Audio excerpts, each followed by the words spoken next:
Hi everyone, welcome back to my channel. आज जो video देखने जा रहे हैं आप इंक्लूसिव एजुकेशन एंड पॉलिसीज के ऊपर है। इसका मतलब एक और वीडियो जो आर्टिकल्स इंक्लूसिव एजुकेशन से रिलेटेड जो आर्टिकल है और जो एक्ट है वो एक वीडियो ऑलरेडी बन चुका है। डिस्क्रिप्शन में उसकी लिंक मिल जाएगी, आप पहले वो देख लेना। उसके बाद आपको ये और अच्छे से समझ में आएगा। इंडियन कॉन्स्टिट्यूशन में कुछ आर्टिकल्स ऐसे हैं जो एजुकेशन से रिलेटेड हैं, जो हमारे राइट टू एजुकेशन को शो करते हैं। वो आप देख लेना, फिर आपको और अच्छे से इंक्लूसिव एजुकेशन का कॉन्सेप्ट और इंक्लूसिव एजुकेशन और इससे रिलेटेड जो पॉलिसी है उसके बारे में समझ में आएगा। तो आज हम बात करते हैं इंक्लूसिव एजुकेशन की। और अगर हम जब इंक्लूसिव एजुकेशन की बात करते हैं तो कोई भी टीचिंग एग्जाम इससे अछूता नहीं है। यानी कि कोई भी टीचिंग एग्जाम के बारे में आप बात करते हो तो इंक्लूसिव एजुकेशन जरूर उसमें रहेगा एक टर्म। तो इसके लिए जो ये आज पेपर जो आज अभी हम पढ़ने जा रही है, C TET, DSSB,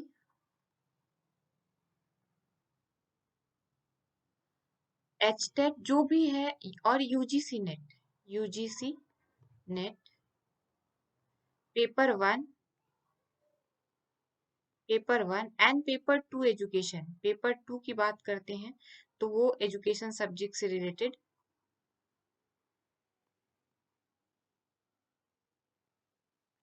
paper 2 education subject से रिलेटेड इस वीडियो से क्वेश्चन जरूर आते हैं इंक्लूसिव एजुकेशन पे, इसके पॉलिसीज से। इसके आर्टिकल किस आर्टिकल में इसके बारे में बताया गया है, या टीचिंग लर्निंग प्रोसेस से रिलेटेड कौन सा आर्टिकल है, इन सब पे क्वेश्चन पूछता है। बकायदा सिलेबस में भी दे रखा है। तो हम इस पे बात करते हैं। आज हम सबसे पहले एनसीएफ 2005 पे बात करते हैं। एनसीएफ 2005 बहुत ही इम्पोर्टेंट इसलिए मैं कहूंगी क्योंकि सीटेट में मोस्टली क्वेश्चन यहीं से बनता है। According to NCF 5 this question is done, according to NCF 5 ये। तो यहाँ पे आप इसको जरूर से जरूर ध्यान से देखो।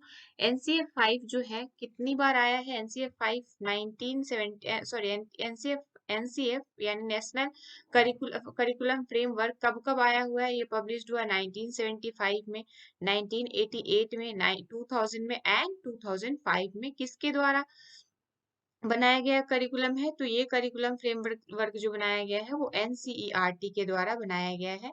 और इसको इस फ्रेमवर्क में किस चीज के लिए ये जो एनसीएफ 5 है इसमें किस चीज के पे बात की गई है? तो इसमें बात की गई है guidelines for making syllabus, textbooks, teaching practice and so on. So ये गाइडलाइंस एनसीएफ में क्या कौन कौन से हैं, ये यहाँ पे कुछ इंक्लूड दिए हुए हैं। अगर आपको एनसीएफ को बहुत अच्छे से समझना है, अपने स्कीमा में बिठाना है एनसीएफ को, तो आप एनसीएफ के ऑफिशियल साइट यानी एनसीईआरटी के ऑफिशियल साइट पे जाना, ncert.nic.in पे। किस पे जाओगे? ncert.nic.in पे जाओगे तो आपको एनसीएफ 2005 यानी 189 या 159 के आसपास पेज में होगा। पीडीएफ आप डाउनलोड करके डिटेल में पढ़ सकते हो। एनसीएफ 5 की अगर हम बात करते हैं तो ये किस किस एस्पेक्ट्स पे बात करता है, ये भी एक बार हम देख लेते हैं। ये लर्निंग विदाउट बर्डन पे जोर देता है। ये क्या किस पे जोर देता है? लर्निंग विदाउट बर्डन पे जोर देता है। इसके अकॉर्डिंग जो टीचर है वो टीचर नहीं होके, टीचर टर्म ना यूज करके क्या टर्म यूज करोगे आप? फैसिलिटेटर टर्म यूज करोगे। कौन सा टर्म यूज करोगे? फैसिलिटेटर। और अगर हम बात करते हैं एनसीएफ और ज्यादा इसमें किस चीज से बात करता है, और एनसीएफ किस पे ज्यादा बात करता है, इस पे बात कर लेते हैं। तो एनसीएफ और सबसे ज्यादा बात जो करता है वो है बच्चों को यानी चाइल्ड सेंटर एजुकेशन दी जाए। बच्चों को जो एजुकेशन दी जाए उसके अकॉर्डिंग, उसके उसके फ्रीडम की अकॉर्डिंग दी जाए। एनसीएफ 2005 इन सब पे बात करते हैं। तो एक एक करके देख लेते हैं एनसीएफ 5 और क्या क्या पे किस किस एस्पेक्ट्स पे बात करता है। जो बहुत ब्रीफ पढ़ना है, मैंने फिर से कहा, आप पीडीएफ डाउनलोड करके आप वहां से पढ़ सकते हैं। अदरवाइज थोड़ा बहुत जो एग्जाम पॉइंट ऑफ व्यू से है वो यहाँ पे मैं आपको बताने की कोशिश कर रही हूँ। एनसीएफ 5 जो है, ये इसको बैकबोन कह सकते हो आप न्यू एजुकेशन को, जो न्यू एजुकेशन पॉलिसी जो है उसके को आप उसका बैकबोन कह सकते हो। जितनी सारी नई पैटर्न, नई रूपरेखा तैयार जो हुए हैं वो किससे हुए हैं, किसके बेस पे हुए हैं? एनसीएफ 5। एनसीएफ 5 को 22 भाषाओं में अनुवाद किया गया है। इस एनसीएफ 5 को अगर इसके उससे आप अंदाजा लगाओगे तो 22 भाषाओं में इसको अनुवाद किया गया है, और ये 17 जो स्टेट है उस स्टेट के पाठ्यक्रम को प्रभावित करता है। ये मूल्यांकन में सुधार, इसके अकॉर्डिंग मूल्यांकन में भी सुधार हुआ, स्कूल और कक्षा के पर्यावरण में सुधार हुआ, प्रणालीगत सुधार भी हुआ, जो पाठ्यक्रम का जो करिकुलम बेस्ड है उन सब सारी चीजों का भी सुधार हुआ। एनसीएफ का मूल मंत्र है, एनसीएफ का मूल मंत्र क्या है? Learning without burden. यहाँ पे नहीं लिखा गया है, कोई बात नहीं। आपको अगर पूछे कि किस करिकुलम के तहत लर्निंग विदाउट बर्डन का कॉन्सेप्ट आया, या अगर ये क्वेश्चन पूछे कि which of the following is the documents focused on learning without burden to make learning a joyful experiences, तो इसका सीधे सीधे आंसर होगा एनसीएफ 2005। यानी कि लर्निंग विदाउट बर्डन पे बात कौन करता है? Learning without burden, NCF. Learning without burden, NCF 2005 बात करता है। लर्निंग को जॉयफुल बनाने के लिए, लर्निंग को मोर जॉयफुल, मोर इंटरेस्टिंग बनाने के लिए, ये यानी बच्चे स्कूल में किताब कॉपी के बोझ से ना आए। कुछ किताब कॉपी जिनके स्कूल के अलमीरा में ही रखा जाए, बच्चे ये सोच के ना जाए कि अरे भाई मुझे तो आज पढ़ मतलब वहां जाके क्या ही करना, वो इंजॉय करने जाए। उन्हें सुबह उठ के स्कूल जाने का मन करे कि हाँ ऐसा। जैसे याद करो, बहुत सारे बच्चे मतलब बहुत, हम में से बहुत सारे ऐसे होंगे जो ये फील करते होंगे कि अरे भाई अब सुबह सुबह स्कूल जाने के टाइम ये फील होता होगा कि अरे फिर स्कूल जाना है। वो कॉन्सेप्ट हटा के बच्चे इंजॉय ऐसे सोच के जाए कि इंजॉय करने जा रहे हैं वहां पे। शिक्षक अगर एनसीएफ की बात करते हैं तो एनसीएफ में चाइल्ड सेंटर्ड बातें होती है। एनसीएफ में क्या, बच्चों के द्वारा, बच्चों की अकॉर्डिंग स्टडी की बात होती है, यानी चाइल्ड सेंटर की बात होती है। इस यहाँ पे एक शिक्षक से ये अपेक्षा की गई है कि वो बच्चों के सीखने में सहायक हो, यानी फैसिलिटेट करे, उसके बच्चों के ज्ञान के निर्माण करने में मदद करे, यानी उसको फैसिलिटेट करे, उसको उस पे रूल्ड ना करे, उसको जस्ट समझाए और उसके साथ मिलके काम करे, एक काउंसलर की तरह, एक फैसिलिटेटर की तरह काम करे। तो आइए हम इस पे और जो यहाँ पे पॉइंटर्स हैं उस पे हम बात कर लेते हैं। आई होप कि आप एनसीएफ का मूल मंत्र समझ गए होंगे कि क्या क्या है, और अच्छे से जरूर आप समझना। बीइंग अ टीचर आपको एनसीएफ 2005 बहुत अच्छे से पढ़ना ही चाहिए। पहला है participation of all children needs to be ensured in all spheres of their life in the outside the school. NCA 5 ये कहता है कि बच्चों की जो स्कूली शिक्षा है, बच्चों की सिर्फ स्कूली शिक्षा तक ही बच्चों को सीमित ना रखा जाए। बच्चों के लाइफ के सारे एस्पेक्ट्स को, स्कूल के अंदर हो या बाहर हो, सबकी में अच्छे से भागीदारी सुनिश्चित करने का जिम्मेदारी गवर्नमेंट की, सोसाइटी की, माता पिता सबकी होनी चाहिए। मतलब बच्चों पे फोकस करो आप। बच्चे भारत के भविष्य हैं, तो उस पे फोकस करना ही करना है। School should prepare all students for life. School बच्चों को लाइफ की तैयारी, यानी जीवन यापन करने की तैयारी के लिए प्रिपेयर करे, ना कि उसको बस रट्टू तोता बनाए। Opportunity needs to given to all childrens, their specific abilities need to be recognise and appreciated. जो बच्चे जिस चीज में उनकी एबिलिटीज है उसको पहचान के, उसको रिकॉग्नाइज करके, उसको बढ़ावा दिया जाए, इस पे उसको अप्रिसिएट किया जाए। जैसे मान लो कोई बच्चा डांस में बहुत अच्छा है, तो उसको उसके अकॉर्डिंग डांसिंग की क्लासेस मोर इनोवेटिव, उसको और अच्छे तरीके से उसके स्किल्स को बढ़ावा दिया जाना चाहिए। ना कि उसको ये कहा जाना चाहिए कि तुम मैथ्स में तो बहुत वीक हो, तुम हिंदी में तो बहुत वीक हो, तुम इंग्लिश में तो बहुत वीक हो। उसको उसके स्पेस पे, उसके फीड पे उसके नीड के अकॉर्डिंग बच्चे को पढ़ाई करवाई जानी चाहिए, यानी कि उसको सभी बच्चों को समान अवसर दिया जाना चाहिए कि उसकी अपनी क्षमता क्या है, वो अब उसकी विशिष्ट क्षमता क्या है, उसको पहचानने में और उसकी सराहना करके उसको एप्रिसिएट करके उसको और आगे बढ़ाने में। School should it is important and it is important on the part of teacher to allow children to make error and mistake. Teacher को अलाउ करना चाहिए बच्चों को एरर करने के लिए और मिस्टेक करने के लिए, क्योंकि इससे बच्चे सीखते हैं। लर्निंग बाय डूइंग की अकॉर्डिंग, लर्निंग बाय डूइंग का कॉन्सेप्ट भी एनसीएफ 2005 ने ही दिया। लर्निंग बाय डूइंग, करके सीखना भी 2005 ने ही दिया हुआ है, एनसीएफ 2005 में भी ही है।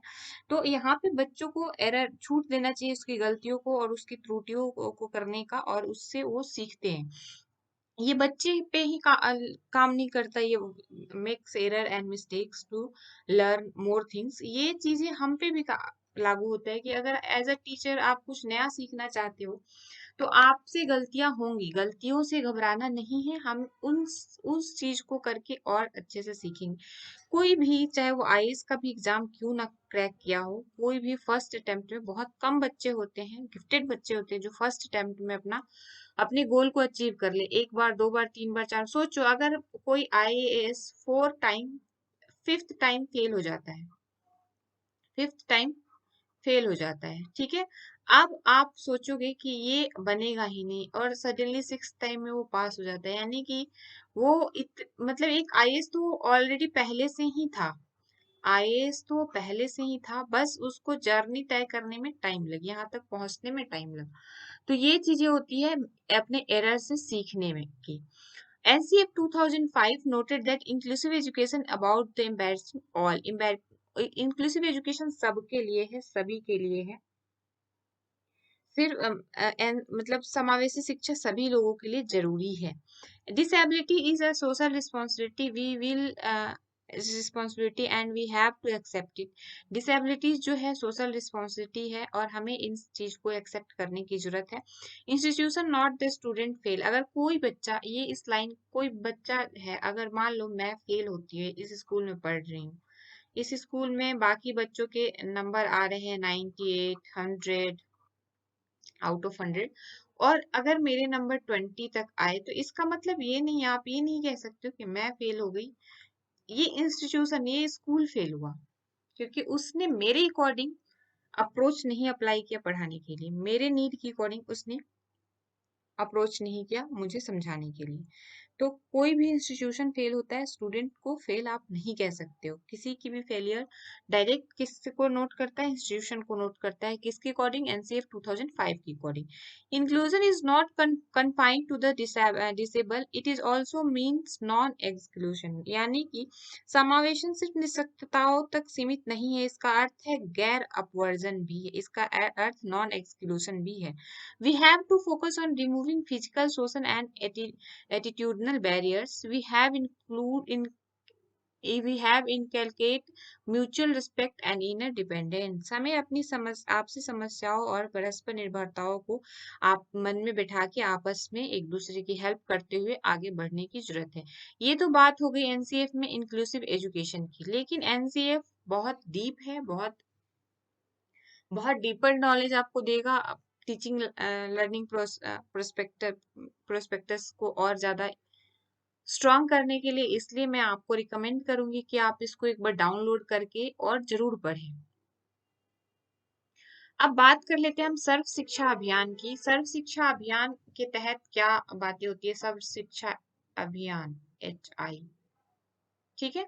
सर्व शिक्षा अभियान कब आया, कब से ये कब इस रन करना शुरू किया, यानी कब से कौन से ईयर में ये इंट्रोड्यूस हुआ ये टर्म सर्व शिक्षा अभियान, इसका मेन फंक्शन क्या है, ये कैसे काम करता है, इन सब के बारे में आप लोगों के मन में जिज्ञासा जरूर हुआ होगा। सर्व शिक्षा अभियान आप लोगों ने सुना होगा कि ये स्कूल में रन करता था कभी एक जमाने में, और अभी भी है सर्व शिक्षा अभियान का।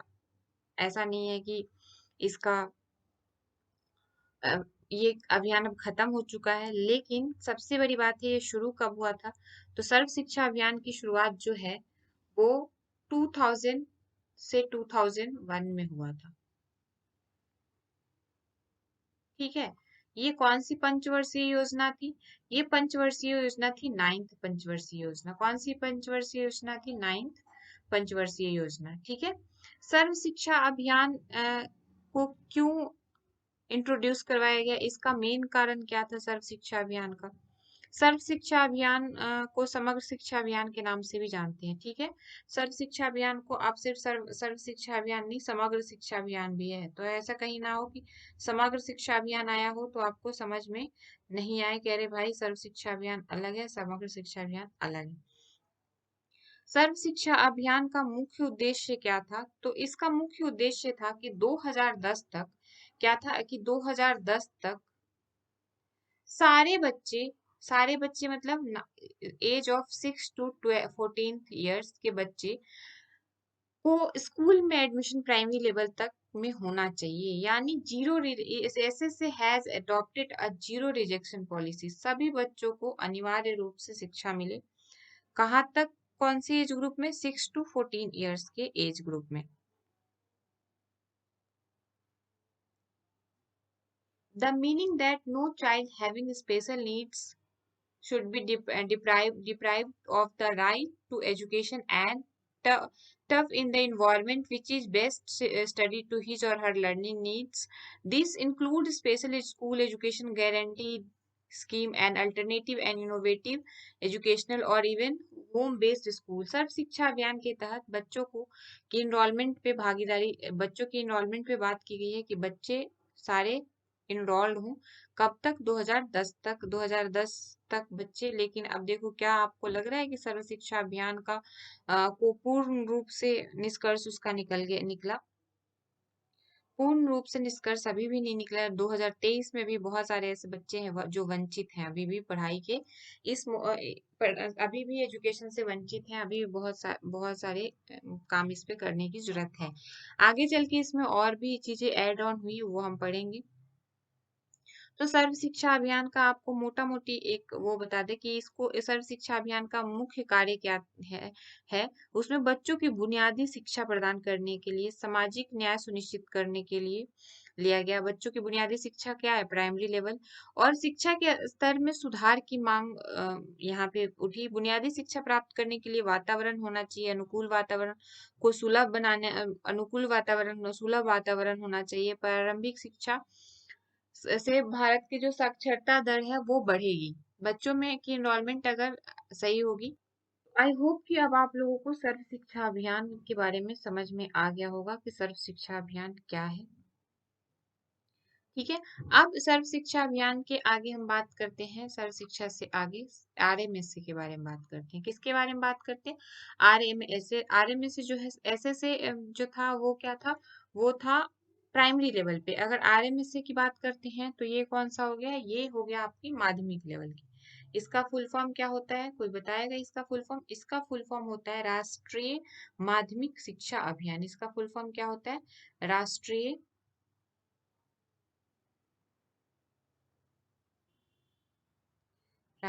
माध्यमिक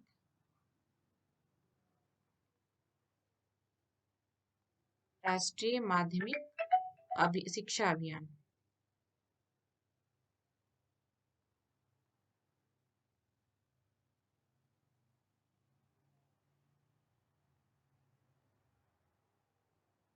राष्ट्रीय माध्यमिक शिक्षा अभियान।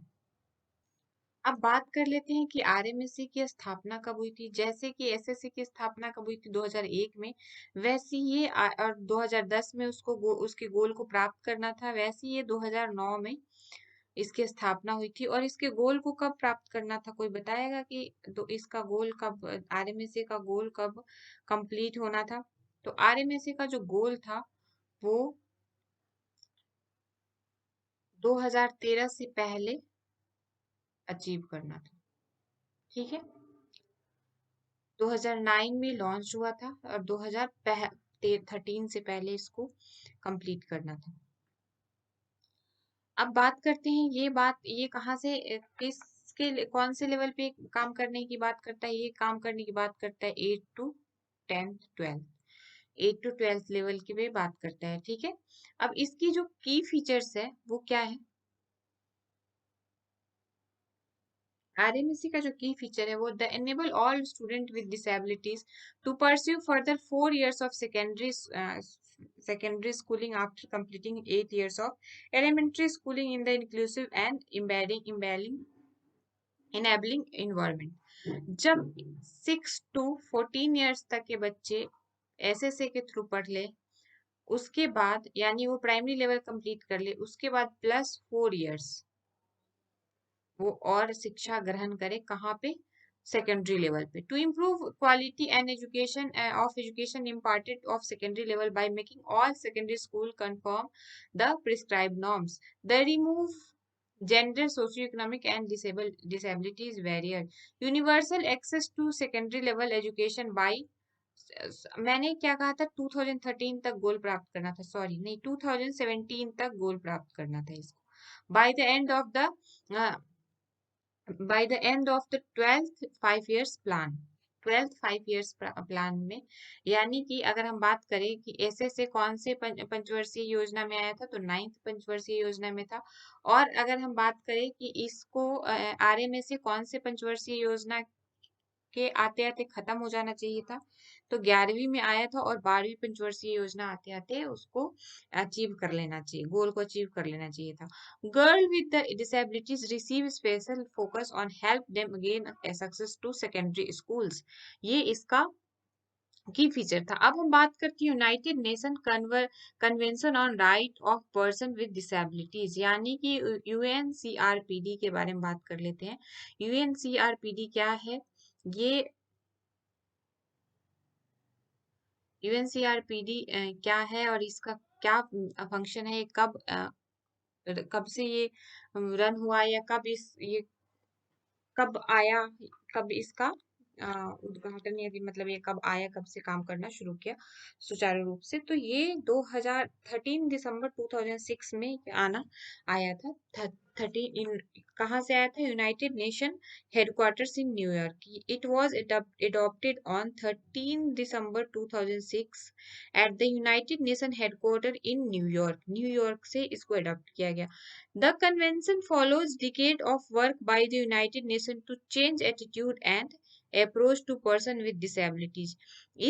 इसके काम करने का मतलब, इसके ऊपर फोकस करने का क्या मतलब था? इसके ऊपर फोकस करने का मतलब था कि जो हमारी एटीट्यूड है वो चेंज हो, पर्सन पीडब्ल्यूडी के बच्चों पीडब्ल्यूडी के साथ हमारा जो अप्रोच है वो चेंज हो। It takes to new height to hide the movement from viewing person with disabilities as a object for charity, medical treatment and the social protection towards viewing person with the disabilities as subject. हम उसको इनको एक वस्तु की तरह ना समझे, हम उनको एक अपने तरह, जैसे हम हैं, जैसे हम सोचते हैं, उस तरीके से हमें ये होना लगना चाहिए कि वो भी ऐसे ही सोचते हैं, वो ऐसे ही काम करते हैं।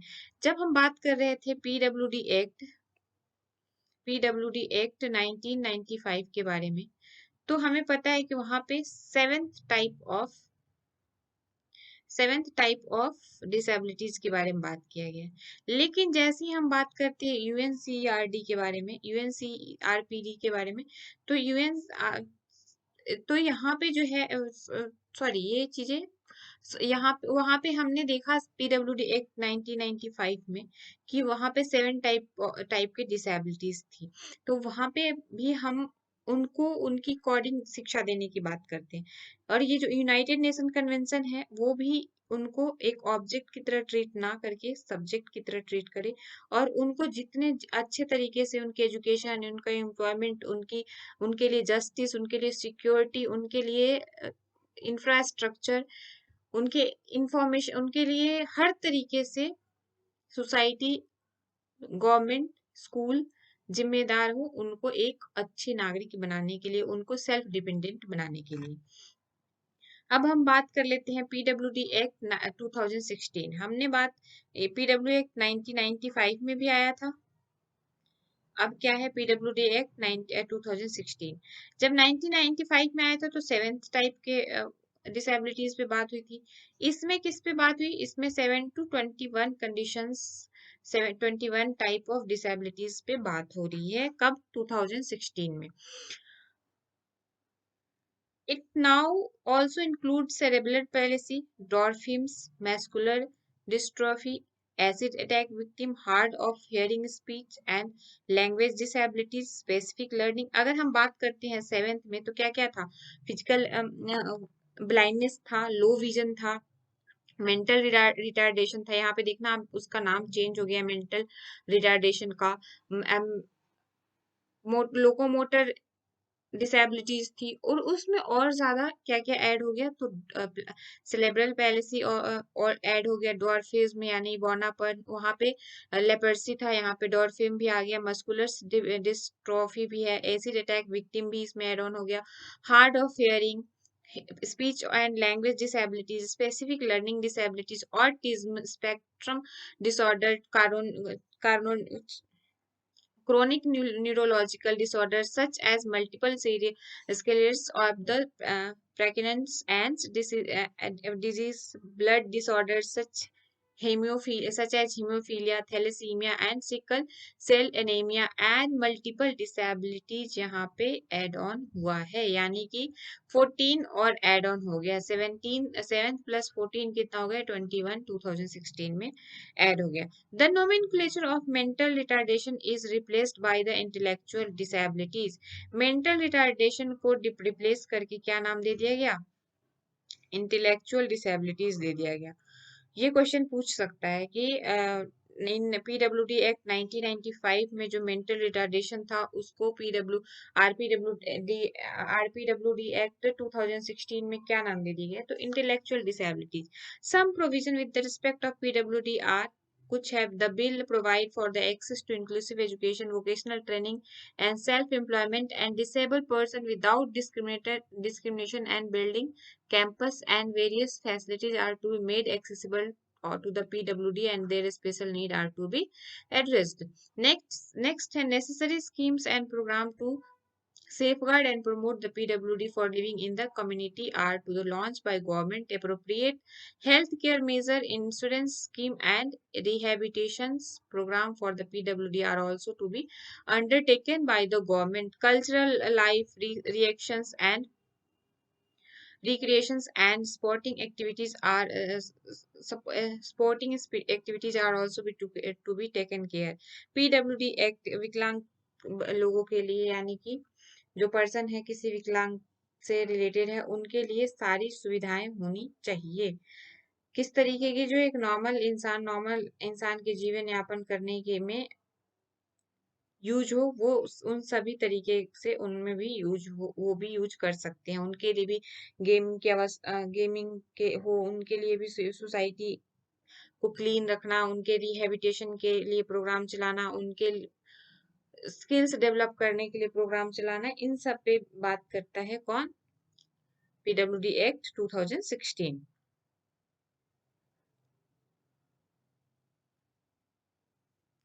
All government institutions reserve at least 5% seat, उनके लिए 5% सीट रिजर्व होना चाहिए।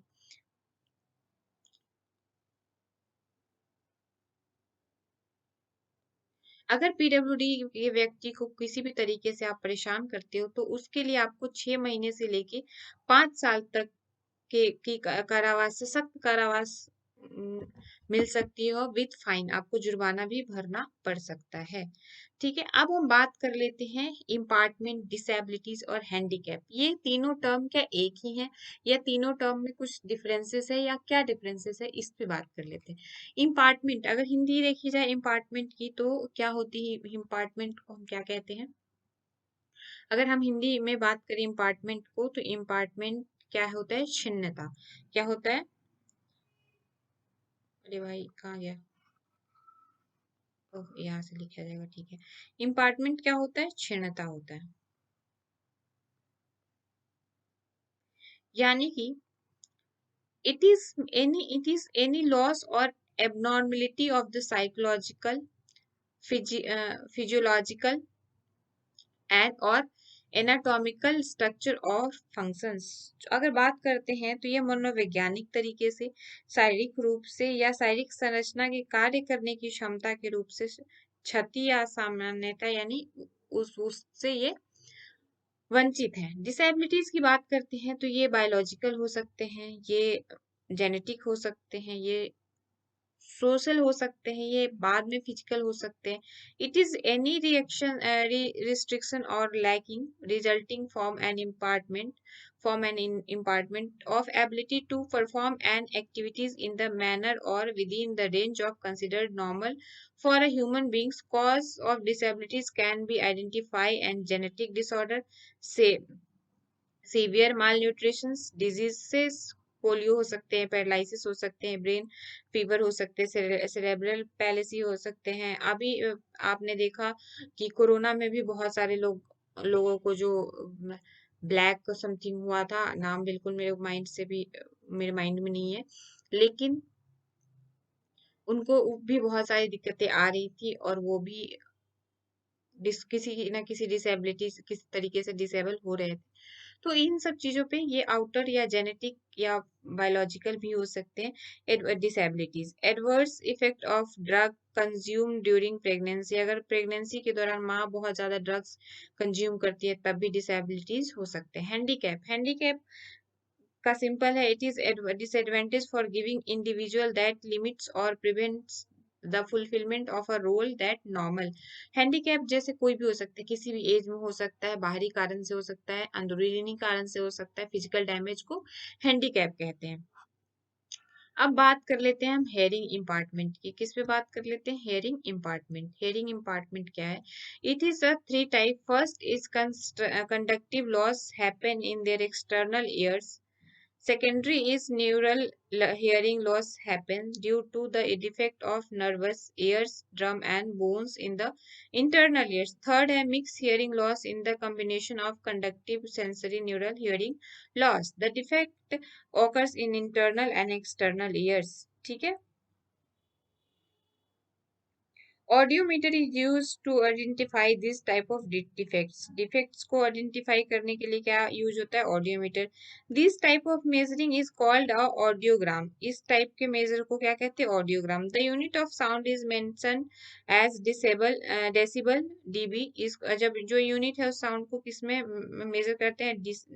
डेसिबल में मेजर करते हैं। The hard two of hearing, the children have hearing loss between 20 to 50 disable तक में उनकी the hard of hearing children, जो सुनने की क्षमता होती है बच्चों में, वो कितनी होती है? वो होती है अ, वो कितनी होती है? वो होती है 20 से 50 डेसिबल तक के बीच में क्षति होती, मतलब वो सुन नहीं सकते हैं। They can here if spoken loudly without a hearing aid. With a hearing aid they can hear responsibly reasonably like other children. अगर उनके पास हेयरिंग ऐड है तो वो नॉर्मल सुन लेते हैं, अदरवाइज बहुत तेज बोलने की जरूरत पड़ती है। They have hearing loss between 60 to 120 decibel. They require preparation in basic skills through special technique before they are admitted to general school. Hearing aids are used for them to utilize their perceptions through the use of residual hearing. अब बात कर लेते हैं visual impairment की। Visual impairment क्या होता है? Visual impairment में these are the children those who have problem with the vision. Visual loss is measured with the help of Snellen chart. Colour दिया होता है, अगर आपको याद होगा आपके स्कूल में भी इस तरीके की एक्टिविटी करवाई जाती होगी कि इस कलर को देखो, यहाँ से कितने दूर पे आप क्या पढ़ सकते हो, क्या देख सकते हो। तो the depending upon the degree or loss based on the visual acuity and visual field. The American Foundation of the Blind define blind individuals first, those who have visual acuity in and 200 to 20 to 200 or less in the better eyes with the best possible correction. Those who failed at the 20 degree of or less, partially straight, that are defined as those who have visual acuity in between 22 to 200 and 20 to 70 in the better eye with the best possible corrections. इसमें से I don't think कि question बहुत ज्यादा पूछता है, तो speech impairment को भी रहने देते हैं। अब हम बात कर लेते हैं लर्निंग डिसेबिलिटीज पे। लर्निंग डिसेबिलिटीज मेजर पार्ट होता है, लर्निंग डिसेबिलिटीज मेजर पार्ट होता है एग्जामिनेशन पॉइंट ऑफ व्यू से। डिसलेक्सिया, डिसलेक्सिया पे बात कर लेते हैं। डिसलेक्सिया क्या होता है? तो डिसलेक्सिया जो होता है वो डिसलेक्सिया, डिस्ग्राफिया, डिस्कैलकुलिया, इन सब पे अगर हम बात करते हैं तो डिसलेक्सिया सिंपल भाषा में जो इतना लिखा हुआ है इसको ना पढ़ते हुए आप एक सिंपल भाषा में समझो। सिंपल भाषा में समझो तो डिस और लैक्सिया, लैक्सिकन का मतलब होता है लिखी हुई बातों को पढ़ना, लिखी हुई मतलब मीनिंग तो पढ़ने में जिसको दिक्कत होती है, परेशानी होती है, वो उस विकार को क्या कहते हैं? डिसलेक्सिया। ये क्या होते हैं? रीडिंग संबंधित, रीडिंग संबंधित होती है। वो वॉज को सौ पढ़ लेगा, ठीक है, बी को डी पढ़ लेगा, सी ऐसे जग की जगह पे ऐसे उसे दिखेगा, तो ये रीडिंग प्रॉब्लम है। अब बच्चा इसे सही से पढ़ नहीं सकता तो मीनिंग कैसे निकालेगा? तो डिसेबल तो हो गया ना, उसमें कमी तो आ गई पढ़ने में।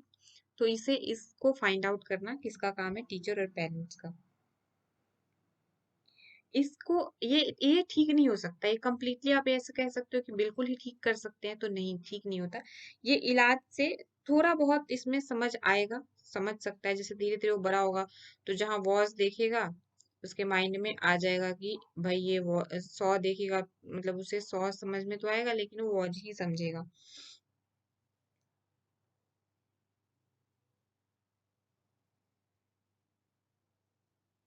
अगर आप बात करते हो डिसलेक्सिया तो तारे जमीन पे मूवी देखे होगे एक, मुझे याद है वो तारे जमीन पे का जो बच्चा है वो बहुत ही डरा सहमा रहता है, जबकि वो बहुत बाद में बहुत कुछ अच्छा कर जाता है, लेकिन शुरू में वो डरा सहमा रहता है क्योंकि क्लास में उसको डांट मिलते रहती है और वो समझ नहीं पाता कि उसे डांट क्यों मिलती है। डिसलेक्सिया से बच्चे की इंटेलिजेंस को रिलेट नहीं करता, वो बच्चे की पढ़ने की क्षमता को प्रभावित करता है, अक्षरों को प्रभावित करता है। ठीक है।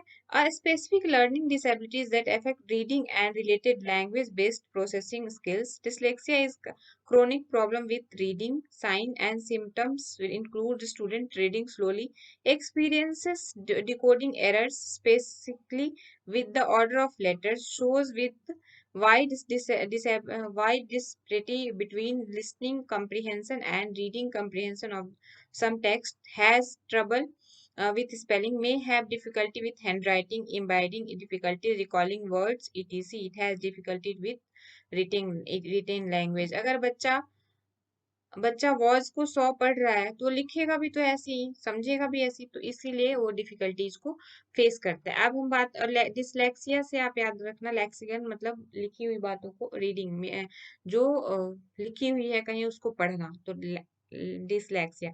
अब डिस्ग्राफिया की बात कर लेते हैं। डिस्ग्राफिया, डिस्ग्राफिया मतलब अगर हम इसको तोड़ के पढ़ें तो ग्राफ, ग्राफ किससे रिलेटेड होता है? अगर हम इसको तोड़ के पढ़ना शुरू करते हैं तो ग्राफिक मतलब राइटिंग, ये लिखी हुई चीजों को लिखने में इसमें प्रॉब्लम आती है। किस में प्रॉब्लम आती है? डिस्ग्राफिया में। डिस्ग्राफिया में प्रॉब्लम जो आती है राइटिंग डिसेबिलिटी जिसको कहते हैं, इसको ये रीडिंग डिसेबिलिटीज हो गया, ये कौन सा डिसेबिलिटीज हो गया? ये राइटिंग डिसेबिलिटीज हो गया, ये राइटिंग में प्रॉब्लम आती है।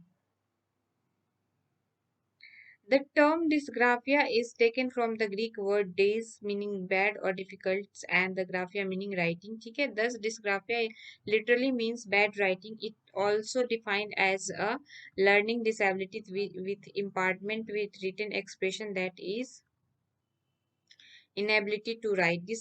मतलब बहुत गंदी तरीके से राइटिंग अगर आप देखोगे कुछ लोगों की, बहुत ही गंदी तरीके की राइटिंग होती है। खैर मेरी भी बहुत अच्छी नहीं है तो इसका मतलब ये नहीं डिसग्राफिया है मुझे, लेकिन कुछ लोगों की बहुत ही गंदी राइटिंग होती है तो वो डिस्ग्राफिया, वो लिखी हुई चीजों को मतलब बहुत अच्छे से नहीं लिख सकते हैं, बहुत अच्छे से डिस्ग्राफिया मतलब बहुत अच्छे से नहीं लिखते हैं,